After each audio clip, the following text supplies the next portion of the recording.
Vamos lá. Hoje é dia 3, né? Meu Deus. 3 de agosto. Peraí. Você viu que eu mudei o meu cenário, meu set de gravação? Eu vi. Mudei. Não mudei, não. Só colei os quadrinhos em outro lugar. Bora, você vai ler? Cadê a Lindrani? Entrou? Entrou. Aqui. Quem lê hoje? Eu nem sei mais. Tô perdida no tempo. É eu mesmo. Então, taca Vamos lá. Romanos 7. A lei e o pecado.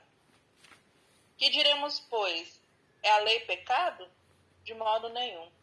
Contudo, eu não conheci o pecado senão pela lei, porque eu não conheceria a concupiscência, se a lei não dissesse, não cobiçarás. Mas o pecado, tomando ocasião pelo mandamento, operou em mim toda espécie de concupiscência, porquanto, onde não há lei, está morto o pecado. E outrora eu vivia sem a lei, mas assim que veio o mandamento, reviveu o pecado e eu morri. E o mandamento que era para a vida, esse achei que me era para a morte. Porque o pecado, tomando ocasião pelo mandamento, me enganou, e por ele me matou. De modo que a lei é santa, e o mandamento santo, justo e bom. Logo o bom tornou-se morte para mim? De modo nenhum. Mas o pecado, para que se mostrasse pecado, operou em mim a morte por meio do bem, a fim de que pelo mandamento o pecado se manifestasse excessivamente maligno. Porque bem sabemos que a lei é espiritual, mas eu sou carnal, vendido sob o pecado. Pois o que faço não o entendo, porque o que quero isso não pratico, mas o que aborreço isso faço. E se faço o que não quero, consinto com a lei, que é boa. Agora, porém, não sou mais eu que faço isso, mas o pecado que habita em mim. Porque eu sei que em mim, isto é, na minha carne, não habita bem algum. Com efeito, o querer o bem está em mim, mas o efetuá-lo não está. Pois não faço bem o que quero, mas o mal que não quero, esse pratico. Ora, se eu faço o que não quero, já o não faço eu, mas o pecado que habita em mim. Acho, então, esta lei em mim, que mesmo querendo eu fazer o bem, o mal está comigo. Porque segundo o homem interior, tenho prazer na lei de Deus. Mas vejo nos meus membros outra lei, guerreando contra a lei do meu entendimento, e me levando cativo à lei do pecado, que está nos meus membros. Miserável homem que eu sou, quem me livrará do corpo desta morte? Graças a Deus por Jesus Cristo, nosso Senhor. De modo que eu mesmo, com o entendimento, sirvo a lei de Deus, mas com a carne a lei do pecado. Amém. Bom, a primeira coisa que eu já quero dizer aqui, gente, é o seguinte: Paulo é muito loucão, muito profundo, e até o nosso amigo Pedro falou: olha, Paulo escreve umas coisas que é difícil entender, então quem somos nós para conseguir, né, entender e tal? Mas a gente precisa tentar, e é isso que a gente faz aqui, né? A gente tenta entender o que Paulo está querendo nos ensinar e tenta tirar lições para nossa vida. Então, baseado, né, nisso, vamos lá. Percebe que aqui a leitura de hoje, Paulo, ele começa dizendo justamente o que eu estava falando ontem sobre essa questão da lei do pecado, que o que Paulo está dizendo? O que diremos? É a lei pecado? Então, é igual o irmão João falou, então quer dizer que a lei é ruim, a lei fez foi trazer o pecado? É isso que Paulo está tentando responder. Essa pergunta inconsciente que o leitor faz, a gente faz quando a gente começa a ler Paulo, a gente fala, então peraí, então deixa eu entender. Aí Paulo já se antecipa e responde. Ele fala, de maneira nenhuma, não é que a lei é o pecado. Contudo, olha que interessante, eu não conheci o pecado senão pela lei, que é justamente o que eu estava tentando dizer ontem. Porque eu não conheceria a concupiscência se a lei não dissesse não cobiçarás. Então, o que Paulo faz? Paulo ele quer dizer que a lei apenas deu nome a alguma coisa que estava dentro de nós, mas que como não tinha nome, não existia por não ter nome, entre aspas. Não sei se vocês entendem o que eu tô querendo colocar. Aí quando vem a lei e fala, não cobiçarás, aí o meu corpo fala, então aquilo que é cobiça, então não pode mesmo e tal. Entende essa luta interior? Eu penso que é isso que Paulo quer representar. Então, quando ele fala que a lei serviu para apontar o pecado, é nesse sentido. O pecado, ele existia no nosso coração, mas ele não tinha nome. Então, quando a lei vem e fala, não faz isso, ela te mostra o pecado. E aí você está mais propenso a pecar, porque agora você sabe o que é aquilo. E você sabe como, né, pecar. Qual é o nome daquele pecado? Mais ou menos por aí. E aí, continuando, né, ele fala assim, mas o pecado, ou seja, eu não sabia o que era concupiscência, mas aí veio a lei e falou, não cobiçarás, aí agora eu já sei. Agora eu já sei que se eu fizer isso, é pecado. Então a lei veio só para aguçar o pecado. Mas o pecado, tomando ocasião pelo mandamento, ou seja, pela lei, operou em mim toda espécie de concupiscência, porquanto onde não há lei, está morto o pecado. Gente, lembre, isso aqui é coisa muito simples, muito profunda, delicada, teria que ler os originais, fazer toda, né, uma exegese do texto, não. A gente está tentando entender aqui de uma maneira devocional para o nosso dia a dia, fazendo aplicações na nossa vida. Então, o que a gente entende? Que o que o pecado fez? Ele aproveitou o mandamento para despertar no coração de Paulo. Ele está dando aqui o próprio exemplo, mas é da humanidade. O pecado, ele aproveitou a lei para despertar o desejo de fazer tudo aquilo que a lei cita. Tudo aquilo que a lei vai nomeando, o pecado aproveitou para fazer com que esse desejo nascesse no coração do homem. É mais ou menos isso que eu entendo que Paulo está colocando. Aí, continuando. Porque onde não há lei, o pecado está morto. Tipo assim, se não houvesse a lei para dizer que era pecado, eu pecaria sem saber que era pecado.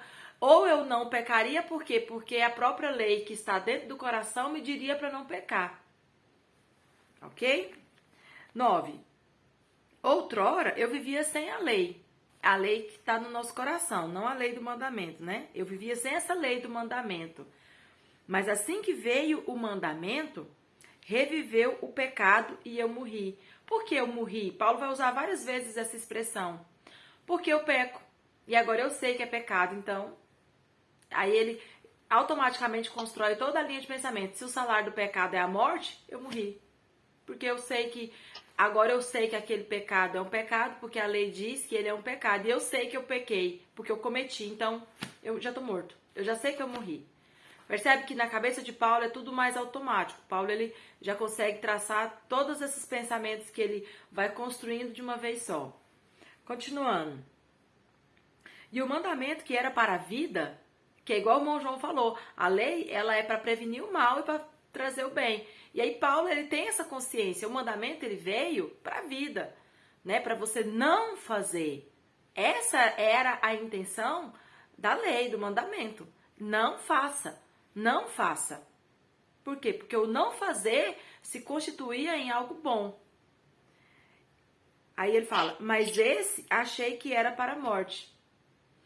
Então, Paulo está simplesmente aqui construindo, né, esses pensamentos para mostrar para as pessoas qual era o valor da lei, mas o objetivo dele é lá no final mostrar onde que Jesus entra nessa história toda. Ele fala, olha, aquilo que era para a vida, o não faça, não faça, não faça, que era para o nosso bem, só fez despertar em nós o desejo de fazer, fazer e fazer. E eu sei que eu fiz, eu sei que eu faço, tô morto. Já sei que eu tô morto. Continuando. Aí até, olha o 11. Porque o pecado, tomando ocasião pelo mandamento, me enganou e por ele me matou. Então, o pecado pela lei me matou. Por quê? Porque agora eu sei que eu pequei. É a consciência. É o conhecimento do pecado que faz com que Paulo faça essa afirmação. Agora eu sei que eu tô morto. Por quê? Porque agora eu sei que eu pequei. A gente poderia associar essa fala de Paulo com aquele discurso da inocência, né? Que Deus não toma o inocente por culpado, né? As tribos indígenas, os povos que vivem em lugares remotos, culturas que são totalmente diferentes das nossas e tem costumes que para nós são costumes errados, né? De até mesmo de sacrificar pessoas, né? E tal. E aí a gente fala, mas e aí? É pecado? Como que é? Deus vai ter uma condição de julgá-los, porque Deus conhece realmente o coração dessas pessoas, né? Continuando. Aí ele afirma no 12, de maneira que a lei é santa e o mandamento santo, justo e bom. Por quê? Porque o objetivo é trazer coisas boas, mas o objetivo está aqui, mas o pecado entrou na frente, usou esse objetivo da lei e levou o homem para o pecado. É isso que Paulo quer dizer. A lei é boa, o mandamento é bom, o objetivo leva para o bem, mas o pecado tomou ocasião, se aproveitou da lei para colocar no coração dele, do homem, a consciência de que agora ele pecou, porque agora ele sabe o que é o pecado. Vamos tentar passar para frente aqui. 13. Logo, o bom tornou-se morte para mim? Uai, se a lei é boa e eu estou morta, tornou-se morte para mim? Então essa lei tornou-se morte para mim? De modo nenhum, ele já se antecipa. Mas o pecado, para que se mostrasse pecado, operou em mim a morte por meio do bem. Percebe que é mais, de novo, essa expressão? O objetivo é bom e ele vai nessa direção, mas o pecado se aproveita dessa lei e causa esse pecado. Se aproveita da lei, mas ele não torna a lei ruim, ela continua sendo boa, justa no seu objetivo. Continuando.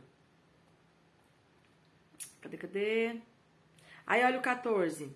Porque bem sabemos que a lei é espiritual, mas eu sou carnal, vendido sob o pecado. Ou seja, né, mais propenso ao pecado. Pois o que eu faço, eu não entendo, porque o que eu quero, isso eu não pratico, mas o que eu aborreço, isso eu faço. Esse texto já é bem comum, a gente, né, bem famoso na Bíblia, essa expressão de Paulo. E se eu faço o que eu não quero, consinto com a lei, que é boa. O que ele está querendo dizer? A lei, quando ela fala não faça, não faça, não faça, o objetivo dela está indo aqui, ó. É um objetivo bom. Então, se eu não quero, eu estou obedecendo a lei, porque eu não quero fazer. Eu estou aqui, ó, não quero, não vou fazer. Mas eu acabo fazendo. Nesse momento que eu cedo, não é a lei que se torna ruim, mas é o pecado que toma ocasião e me mostra pela lei que eu pequei. Vamos continuar, porque depois, se tiver dúvida, a gente pega tudo no final. Isso aqui, como eu disse, esse texto aqui já é bem, né? A gente fala muito sobre ele é bem tranquilo. Ora, se eu faço o que eu não quero, já não o faço eu, mas o pecado que habita em mim. Então aqui Paulo, ele começa a trabalhar a questão das duas naturezas, a natureza carnal e a natureza espiritual. E aí, isso aqui tem que ser muito claro na vida do cristão, tá, pessoal? Aqui a gente precisa muito fazer uma aplicação. Existe dentro de nós duas naturezas que lutam, a Bíblia fala que militam entre si. A natureza espiritual e a natureza carnal. E quem que vai vencer e vai se sobressair sobre a outra? Aquela que mais alimentada for. Se você alimenta mais a sua carne sempre vai prevalecer sobre o seu espírito. E se você alimenta mais o seu espírito sempre vai prevalecer sobre a sua carne. Dá um exemplo prático. A gente entende que o nosso espírito, ele é fortalecido pelas disciplinas espirituais, né, que a gente chama, que é a prática do jejum, da oração, da leitura e meditação na palavra, adoração, entre outras coisas. Quando você faz mais isso, quando você faz muito isso, o seu espírito fica forte. Então, se você é um cristão que ora bastante, jejuma, tem a prática de ler, meditar na palavra e praticar adoração e tal, você vai ser sempre aquele cristão que vai estar sempre mais perto de não pecar. Se você negligencia essas atividades espirituais e você alimenta mais a sua carne, como que a gente entende que é alimentar a carne? É fazer aquilo que a nossa carne quer, que são coisas com retorno imediato, né? Por exemplo, a ociosidade, a TV, o celular, deitar, ficar ali espreguiçando, né? Por exemplo, quando o seu espírito, esse exemplo é bem clássico, né? Seu espírito fala, vai ler a Bíblia. Aí você deita no sofá, espreguiça. Ai, nossa, mas eu tô tão cansada, eu até quis bocejar agora. Tô tão cansada, daqui a pouco. Por que que o seu cérebro faz isso? Por quê? Porque ler a Bíblia é uma atividade que não te dá prazer imediato. A necessidade de ler a Bíblia traz um resultado a médio e longo prazo. Os resultados são colhidos não às vezes no momento, enquanto que descansar te dá um retorno imediato. O seu cérebro, ele já fala, olha que coisa legal, é agora, você já está sentindo. E a mesma coisa serve para tudo, né? Assistir um filme, por quê? Porque o seu cérebro está sendo ali totalmente estimulado, te dá prazer imediato. Comer, açúcar, tudo. Tô dando um exemplo aqui para a gente entender por que é tão difícil fazer as coisas espirituais. Por causa das coisas carnais que têm um prazer imediato. Então, o seu cérebro sempre vai preferir fazer as coisas, né, naturais, né, que se a gente pode assim dizer. Então, por que hoje as pessoas, poucas pessoas conseguem alimentar mais o espírito? Por causa dessa luta, e as pessoas não têm consciência. Então, tipo, igual a gente fala, né, ir à academia. O seu corpo nunca vai querer acordar cedo, 1 hora mais cedo do que o normal, para ir para a academia. Seu corpo nunca vai querer acordar 1 hora mais cedo para ler Bíblia. Ele nunca vai querer fazer isso. É você que tem que decidir fazer isso, né? Então, assim, é isso que Paulo está dizendo. Então, já que eu não quero, mas eu estou fazendo. Então, não é eu. Então, não sou eu que estou pecando, mas é o pecado que habita em mim. Então, é como se Paulo terceirizasse essa responsabilidade. A gente pode fazer isso? Pode, mas a gente tem que tomar cuidado, porque senão a gente vai achar assim, então eu posso terceirizar a culpa de tudo que eu faço que eu não quero fazer e vou ficar em uma situação, né, de conforto, que não, eu não fiz, mas não é porque eu queria fazer, mas foi a minha natureza carnal que não quis fazer, então não é culpa minha. Então, assim, a gente precisa tomar muito cuidado com esse terceirizar. Paulo faz isso, entre aspas, mas a gente percebe muito bem o que Paulo está querendo dizer, né? Não que ele se isenta da responsabilidade, não é isso, mas ele fala, olha, é porque há uma luta dentro de mim, e o homem espiritual que há em mim, ele não quer fazer, mas o homem carnal, ele acaba fazendo. E essa luta, ela é totalmente, o que? Me ajuda aí uma palavra, ela é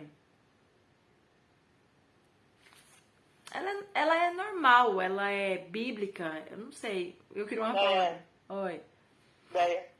E é interessante porque, assim, eu acho que ele fala com o intuito da gente também não achar, porque tem as pessoas, né, muitas vezes a gente se sente culpado demais pelo pecado, por não fazer, né, não que não deveríamos, né, mas olha, isso não isso é humano, né, sim, a gente tem que fazer, sim, o possível para a santificação, mas isso é humano, então não traz também uma sobrecarga, sim, né, porque, querendo ou não, tem pessoas que colocam essa sobrecarga, meu Deus do céu, eu sou a pior pessoa do mundo, eu pequei, né? Verdade. Eu falo, olha, tem essa luta, tem essa dificuldade, não é fácil, tipo assim, não é uma coisa assim tão simples. Sim.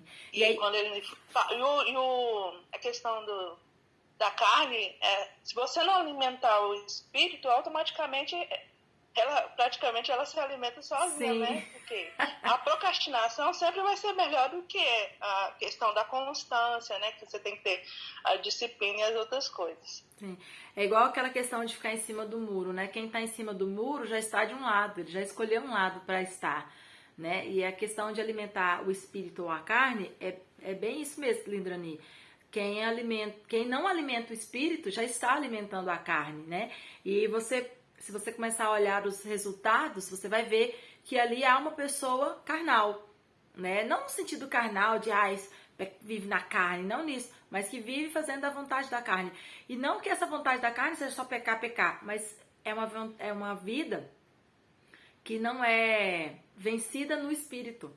Ela é um homem natural, né? Paulo fala isso aí em 2 Coríntios. Existe o homem espiritual, né? O homem carnal e o homem natural.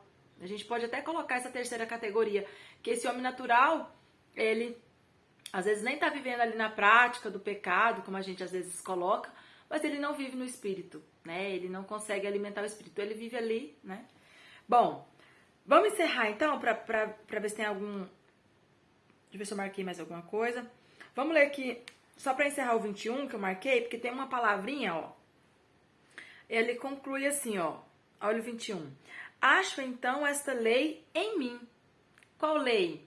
A lei que é boa, que aponta para um objetivo perfeito, justo, mas que o pecado usa ela como desculpa para pegar e me mostrar o pecado nela e mostrar que aquele pecado que está nela eu já cometi. Então ele fala, eu acho essa lei em mim.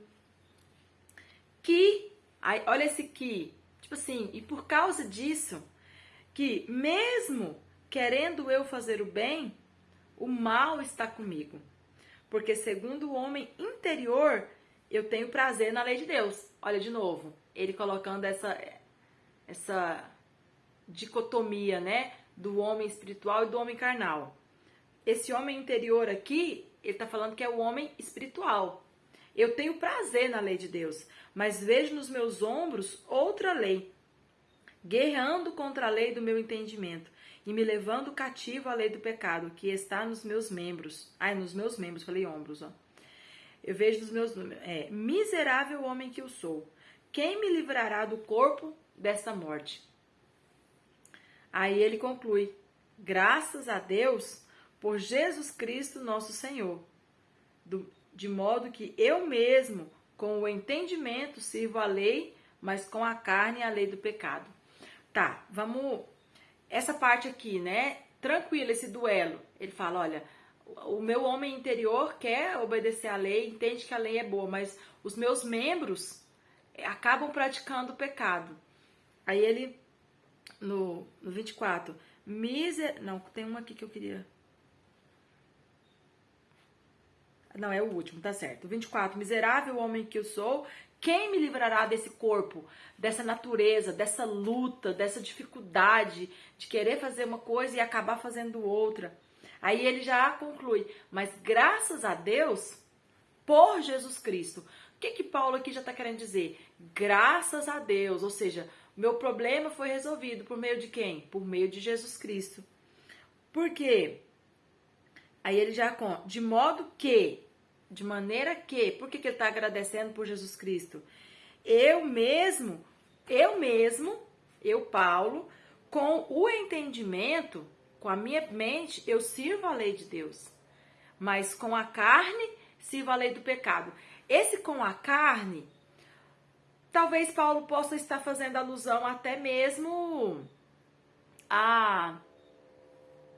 ao sacrifício, a prática de alguns rituais da lei, porque pode ser que eu não tenho nenhuma Bíblia aqui que tenha algum rodapé, só para me ver, provavelmente se ele está falando de outro assunto fora desse, mas aqui, o que ele está querendo dizer? Está apontando lá para Romanos 12, que ele vai falar agorinha, dessa capacidade de servir a Deus aqui, ó, né, transformando a nossa mente. Aquela lei que me mostrou o pecado, eu preciso transformar e ressignificar essa lei para que agora ela faça outro sentido para mim. Porque graças a Deus, Jesus Cristo, que é agora o nosso Senhor, ele veio para resolver esse problema. E aquilo que eu achava que eu poderia fazer com as minhas próprias mãos, eu não preciso mais. Jesus já fez.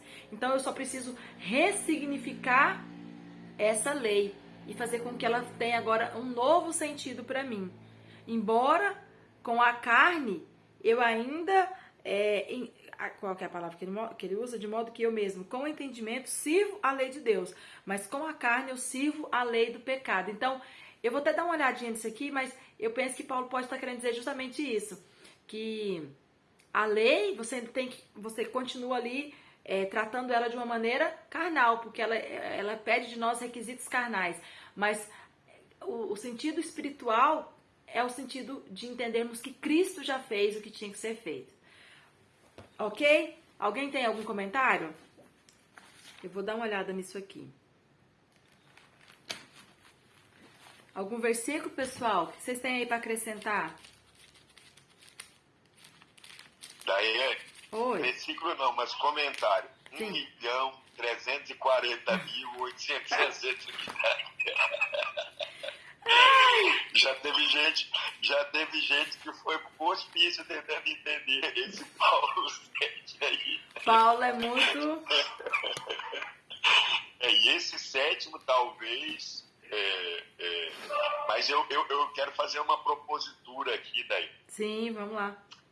Esses dias, a gente falando assim, como que a gente pode entender esse homem carnal e esse homem espiritual, e inclusive esse final aí, né? Porque na verdade, daí, eu penso, começar pelo fim, né? Que aqui, pela disposição do texto, ele não está opondo de novo esses dois homens, não a carne específica. Essa carne que ele fala aqui com a carne é a oposição à parte superior, anterior, né? Ele fala assim, com a mente, que a mente, ele está substituindo aqui o homem espiritual. A mente, eu sirvo a Deus. Mas o meu homem carnal, com a carne, essa carne aqui, me parece que ele está, pela contraposição do parágrafo anterior, se referindo ao homem carnal. Sim. Então, quer dizer, Paulo diz isso o tempo inteiro. Eu estava lembrando, aqui enquanto você falava, que esses dias a gente dizia exatamente isso, e aí o pensamento vai se completando. A gente falava do Espírito Santo, que aqui é muito claro os dois homens ao qual Jesus se referiu e a qual nós nos referimos, e nós dissemos o seguinte, esses dias atrás, que quando eu conheço, que quando eu me encontro com Jesus e a partir do Espírito Santo passa a habitar em mim, o que acontece? Nasci de novo, nasceu o meu homem espiritual. No momento do encontro com Jesus, no momento do batismo pelo Espírito Santo, nasce o meu nome espiritual. E aí é aquela história, nasceu o meu homem espiritual, nasceu. Puf, agora eu tenho consciência do pecado. Porque não é a lei escrita, não é momento nenhum a lei escrita que o texto se refere. E aí eu fui me tocando disso. É uma lei que é a minha consciência do pecado. Porque essa lei não está escrita, não é a lei. Porque nem que quisesse, Daiane, através da lei escrita, é impossível codificar numa lei todas as possibilidades do ser humano de cometer crimes. Não é nem de pecar, que é muito maior. Porque o pecado é muito mais sutil do que o crime. Jesus diz assim, basta que você cobice no seu coração, não precisa dormir com ela ou com ele, e você já praticou adultério. Então, quando eu encontro quando esse homem do Espírito passou a habitar em mim, aí agora as coisas que eu fazia, que eu achava normal, tempo da ignorância, eu vivia sem a lei. Agora eu compreendo que essas coisas são pecado. Certo? Certo. Eu compreendo que elas são pecado. Eu tomo ciência de que elas são pecado. E daí eu me vejo pecador, e aí Paulo faz uma analogia, mas a gente precisa entender que ele está falando aqui, num determinado lá atrás, ele fala assim, fala para os que conhecem a lei. Ele está falando para o entendimento do judeu, que não impede que a gente também aplique a nós. Então, a partir do momento que eu me encontrei agora, esse homem novo, esse homem espiritual, que eu olho para minhas condutas, eu falo assim, pequei. E lá no Antigo Testamento, lá nas leis do Deuteronômio, em diversas condutas diz assim, aquele que pecar, morrerá. Aquele que fizer isso, morrerá. Aquele que fizer aquilo, morrerá. Então, eu tenho uma consciência de que a minha, e veja bem, é subjetivo, de que a minha condição é para a morte. Mesmo que os outros não saibam, mas eu sei que eu pequei. E, portanto, é a morte. E daí, esse homem que ele fala aqui, o homem espiritual, a minha mente, não sei o quê. E aí, e nós também dissemos isso essa semana, porque eu dizia que é isso que o Espírito Santo faz em nós. Ele nos dá a consciência de Jesus, da fé em Jesus. E isso, que é o homem espiritual, vai pouco a pouco alimentando essa luta, porque na verdade ela já estava perdida, e essa luta, essa guerra em mim do homem novo e do homem velho, ela é alimentada pelo homem novo, porque o homem velho, quem é o homem velho? O pecado já reinava em mim, eu era completamente servo dele.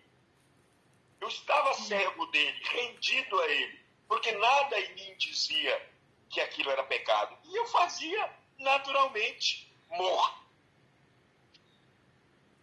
no pecado. Morto no pecado.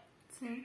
Aí Paulo faz uma analogia para dizer que agora em Jesus, e conhecendo, então esse homem espiritual vai desenvolver toda essa batalha. Por isso que Paulo diz assim, ó, é interessante a gente pensar bem aqui, ele diz assim, o pecado me enganou. O pecado nos engana todo dia. Por quê? Porque o pecado, ele não vem assim escrito assim, aquela caveirinha de supermercado, danger, pecado, né? Perigo, pecado. Ele não vem assim, né? O pecado, por exemplo, vem por um jovem adolescente na necessidade de aceitação que ele tem. E aí ele se envolve no grupo. E o grupo vai lá para um local da cidade usar narguilé. Olha o pecado, como que ele enganou o jovem. Ele veio com um sentimento vestido de uma necessidade, de um sentimento de aceitação. Para nós, às vezes, o pecado vem disfarçado do nosso sentimento da necessidade de dinheiro, a ambição. E aí eu falo assim, não, eu tenho todo o direito de ser rico. Não estou dizendo que isso é crime, não entenda isso. Isso não é crime.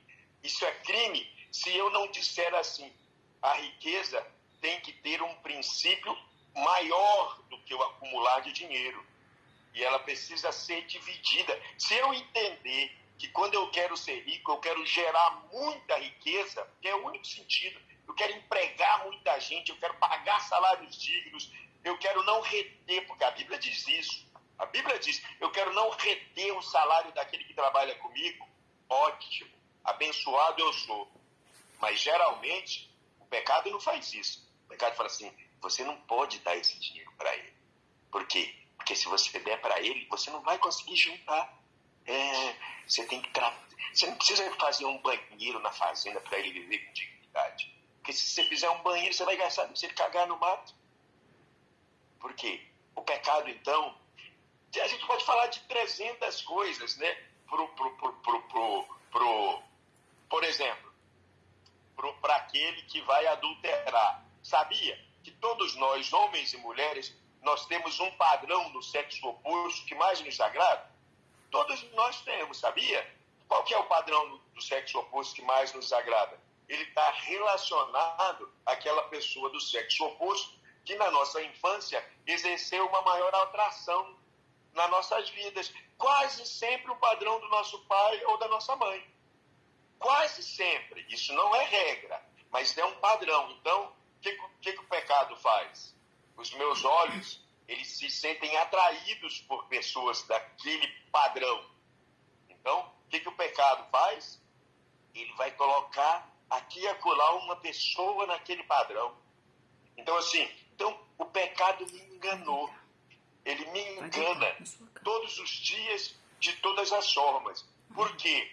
Porque justamente no pecado, ele me dá o que nós dissemos até aqui? Aquilo que a minha carne, que a minha necessidade humana precisa. Mas o meu homem espiritual, aquele que nasceu do Espírito Santo, aquele que é o papel do Espírito Santo na minha vida, que o papel do Espírito Santo na minha vida é lavar. Não, precisa ser limpo. No sentido de santificado, limpo, puro, branco, santificado.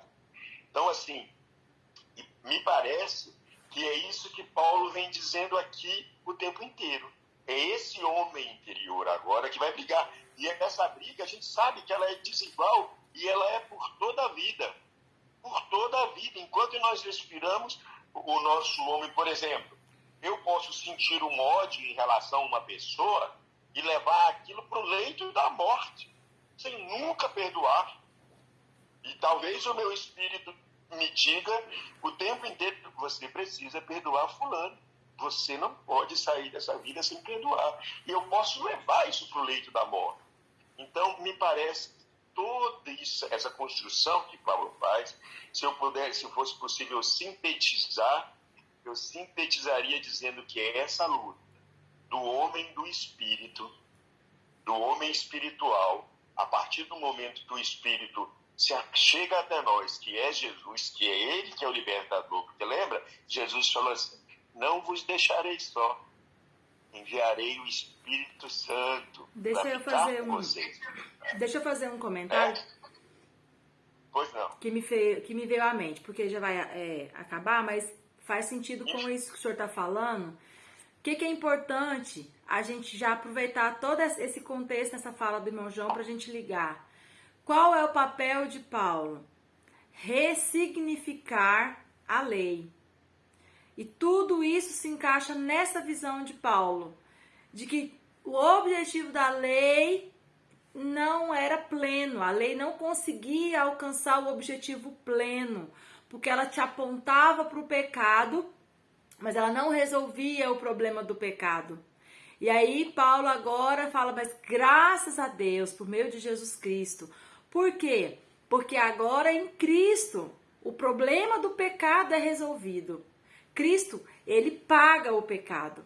Porque se eu dependo só da lei, e aqui a gente pode perceber que é onde Paulo fala, olha, não seria suficiente, porque a lei, você tinha que recorrer de novo, de novo e de novo. Não resolvia o problema do pecado, né? Os sacrifícios e o que você tinha que fazer.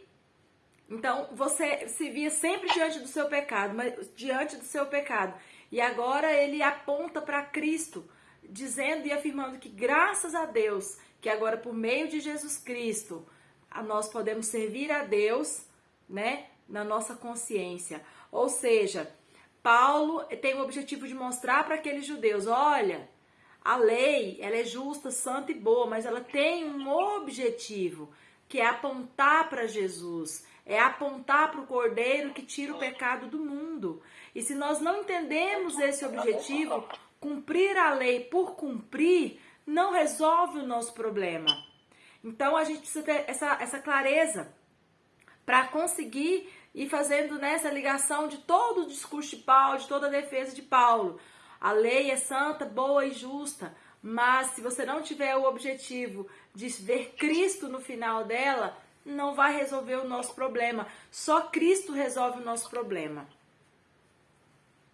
Gente, tem algum versículo que ficou com alguma dúvida, mas eu achei que assim, que essa fala do irmão João, com essa linha de pensamento, de conclusão, de entender, né, a visão maior de Paulo, é muito importante da gente guardar. Tem algum versículo aí que vocês têm alguma expressão que gerou dúvida? Não? Tranquilo? Então vamos encerrar, o nosso tempo já vai acabar. Deus abençoe. Até amanhã.